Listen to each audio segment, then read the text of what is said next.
Hello everyone, this is Samit Suna and you are watching my YouTube channel. ଆଜି ଆମେ ଆଲୋଚନା କରିବା ଭାରତର ଦଳୀୟ ବ୍ୟବସ୍ଥା ଏବଂ ଭାରତରେ ଯେଉଁ ପ୍ରମୁଖ ରାଜନୈତିକ ଦଳମାନେ ଅଛନ୍ତି ତାଙ୍କ ବିଷୟରେ ଆମେ ଆଲୋଚନା କରିବା। ଆଜି ଆମେ ଜାଣିବା ଦଳର ନାମ ଏବଂ କେଉଁ ବର୍ଷ ଦଳଟି ଗଠନ କରାଯାଇଥିଲା ଏବଂ ତାର ସାଂକେତିକ ଚିହ୍ନ କ'ଣ ଥିଲା ସେ ବିଷୟରେ ଆଜି ଆମେ ସମ୍ପୂର୍ଣ୍ଣ ଭାବରେ ଆଲୋଚନା କରିବା। ପ୍ରଥମେ ଦେଖିବା ବହୁଜନ ସମାଜ ପାର୍ଟି, ଯାହାକୁ ଆମେ କହିପାରିବା ବିଏସପି, 1984 ମସିହାରେ ଗଠନ କରାଯାଇଥିଲା ଏବଂ ତାର ଚିହ୍ନ ହେଉଛି ହାତୀ ଚିହ୍ନ। ତାପରେ ଦେଖିବା ଭାରତୀୟ ଜନତା ପାର୍ଟି, ଯାହାକୁ ଆମେ ବିଜେପି, ବର୍ତ୍ତମାନ ଯିଏ ଗଭର୍ଣ୍ଣମେଣ୍ଟରେ ଅଛି ମଧ୍ୟ 1980 ମସିହାରେ ଗଠନ କରାଯାଇଥିଲା ଏବଂ ତାର ଚିହ୍ନ ହେଉଛି ପଦ୍ମ ଫୁଲ। ତାପରେ ଦେଖିବା ଭାରତୀୟ କମ୍ୟୁନିଷ୍ଟ ପାର୍ଟି ସିପିଆଇ, ଯାହାକୁ କୁହାଯାଉଅଛି, ସେ 1925 ମସିହାରେ ଗଠନ କରାଯାଇଥିଲା ଏବଂ ତାର ଚିହ୍ନ ସାଂକେତିକ ଚିହ୍ନ ହେଲା ଦା ଓ ଶସ୍ୟ କେଣ୍ଡା। ତାମାନେ ମାନେ ଶସ୍ୟ କେଣ୍ଡା ତାର ଚିହ୍ନ, ଯେଉଁଟା ଧାନ କେଣ୍ଡା ହଉ, ଗହମ କେଣ୍ଡା ହଉ, ସେଇଭଳିଆ ଆଉ।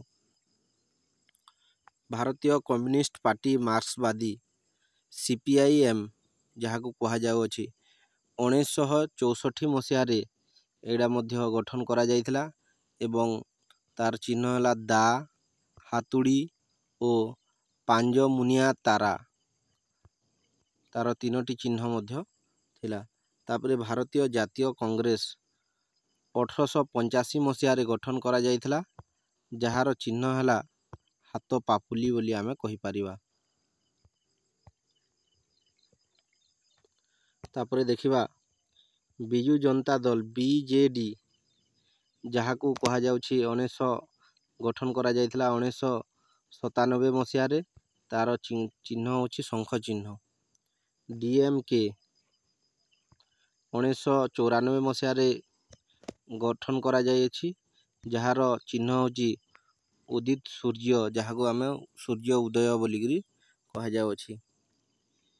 ଏଆଇଏଡିଏମକେ ସେଟା ଗଠନ କରାଯାଇଥିଲା 1972 ମସିହା ଏବଂ ଯୋଡ଼ି ପାତ୍ର ତାର ଚିହ୍ନ ଥିଲା। ତାପରେ ଦେଖିବା ଜନତା ଦଳ ଧର୍ମ ନିରପେକ୍ଷ, ଯାହାକୁ କୁହାଯାଉଥିଲା, 1999 ମସିହାରେ ଗଠନ କରାଯାଇଥିଲା। ଏହାର ଚିତ୍ର ହେଲା ମହିଳା କୃଷକ। ତାପରେ ଦେଖିବା ଏନସିପି 1999 ମସିହାରେ ଗଠନ କରାଯାଇଥିଲା, ଯାହାର ଚିହ୍ନ ସାଂକେତିକ ଚିହ୍ନ ହେଉଛି ଘଣ୍ଟା। ତାପରେ ରାଷ୍ଟ୍ରୀୟ ଜନତା ଦଳ ଆରଜେଡି 1997 ମସିହାରେ ଗଠନ କରାଯାଇଥିଲା, ଯାହାର ଚିହ୍ନ ହେଉଛି ଲଣ୍ଠନ। ତାପରେ ଆମେ ଦେଖିବା ସମାଜବାଦୀ ପାର୍ଟି, ଯାହା 1992 ମସିହାରେ ଗଠନ କରାଯାଇଥିଲା ଏବଂ ତାର ସାଂକେତିକ ଚିହ୍ନ ହେଲା ସାଇକେଲ ବା ବାଇସାଇକେଲ, ଯାହାକୁ ଆମେ କୁହାଯାଏ।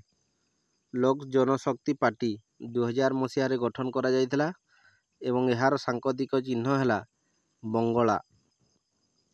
ତାପରେ ଶିବସେନା ଦେଖିବା, ଶିବସେନା 1966 ମସିହାରେ ଗଠନ କରାଯାଇଥିଲା, ଯାହା ଧନୁ ଓ ତୀର ତାର ସାଂକେତିକ ଚିହ୍ନ ଥିଲା।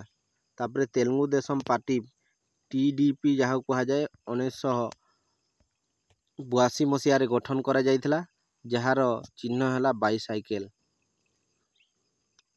ଅଲ୍ ଇଣ୍ଡିଆ ତୃଣମୂଳ କଂଗ୍ରେସ ଏଆଇଟିଏମସି, ଯାହାକୁ କୁହାଯାଉଛି, 1998 ମସିହାରେ ଗଠନ କରାଯାଇଥିଲା, ଯାହାର ସାଂକେତିକ ଚିହ୍ନ ହେଲା ଯୋଡ଼ ଘାସ ଫୁଲ।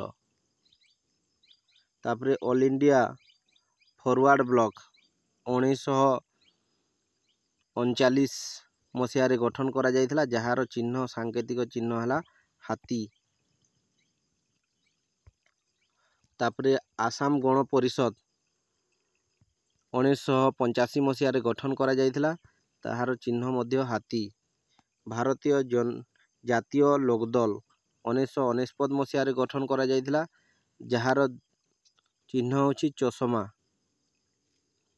ଜନତା ଦଳ ମିଳିତ, ଯେନ୍ଟା କରି ଗଠନ କରାଯାଇଥିଲା 1999 ମସିହା ତାର ସାଙ୍କେତିକ ଚିହ୍ନ ହେଉଛି ତୀର। ଝାଡ଼ଖଣ୍ଡ ମୁକ୍ତି ମୋର୍ଚ୍ଚା 1972 ମସିହାରେ ଗଠନ କରାଯାଇଥିଲା, ଯାହାର ଚିହ୍ନ ହେଉଛି ଧନୁ ଓ ତୀର। କେରଳ କଂଗ୍ରେସ 1979 ମସିହାରେ ଗଠନ କରାଯାଇଥିଲା, ଯାହାର ସାଙ୍କେତିକ ଚିହ୍ନ ହେଉଛି ଯୋଡ଼ି ପାତ୍ର। ତାପରେ ଆମେ ନେକ୍ସଟ ଦେଖିବା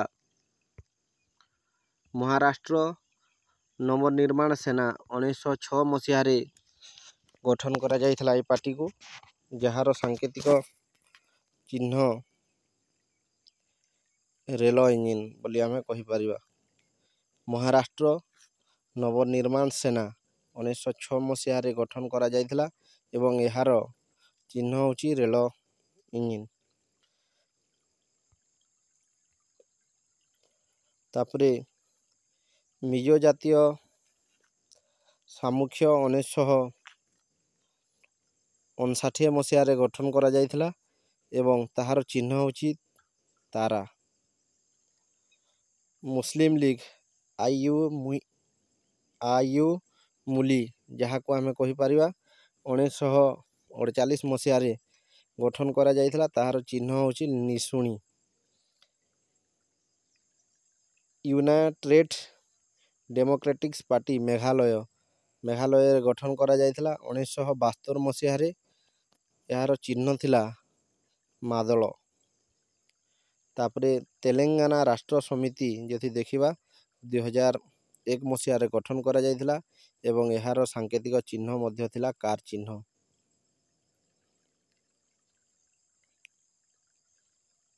ତାପରେ ଆମ୍ ଆଦମୀ ପାର୍ଟି ଦେଖିବା, ଆମ୍ ଆଦମୀ ପାର୍ଟି 2012 ମସିହାରେ ଗଠନ କରାଯାଇଥିଲା, ଯାହାର ଚିହ୍ନ ଝାଡ଼ୁ ଚିହ୍ନ ଥିଲା।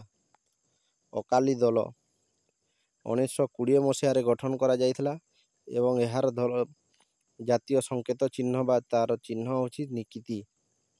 Jammu Kashmir national federation JKNC 1932 ମସିହାରେ ଏ ପାର୍ଟି ଗଠନ କରାଯାଇଥିଲା ଏବଂ ଏହାର ଚିହ୍ନ ହେଉଛି ହଳ ଚିହ୍ନ। ରାଷ୍ଟ୍ରୀୟ ଲୋକଦଳ 1996 ମସିହାରେ ଗଠନ କରାଯାଇଥିଲା ଏବଂ ଏହାର ଚିହ୍ନ ହେଉଛି ହାତ ଫମ୍ପ। AIMIM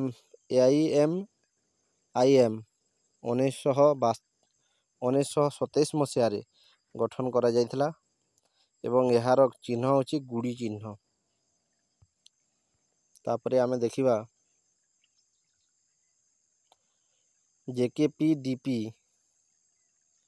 1998 ମସିହାରେ ଗଠନ କରାଯାଇଥିଲା ଏହି ଦଳକୁ ଏବଂ କାଲିଦ୍ୱାତ ଓ କଳମ ଏ ଦୁଇଟି ତାର ଚିହ୍ନ ଥିଲା। ତାପରେ ଦେଖିବା national people's party NPP Meghalaya 2013 ମସିହାରେ ଗଠନ କରାଯାଇଥିଲା, ଯାହାର ସାଙ୍କେତିକ ଚିହ୍ନ ହେଉଛି ପୁସ୍ତକ। ଏସବୁ ଥିଲା ଭାରତୀୟ ଯେଉଁ ରାଜନୀତିର ପ୍ରମୁଖ ଦଳ ଗୁଡ଼ିକର ନାମ ଏବଂ କେବେ ଗଠନ କରାଯାଇଥିଲା।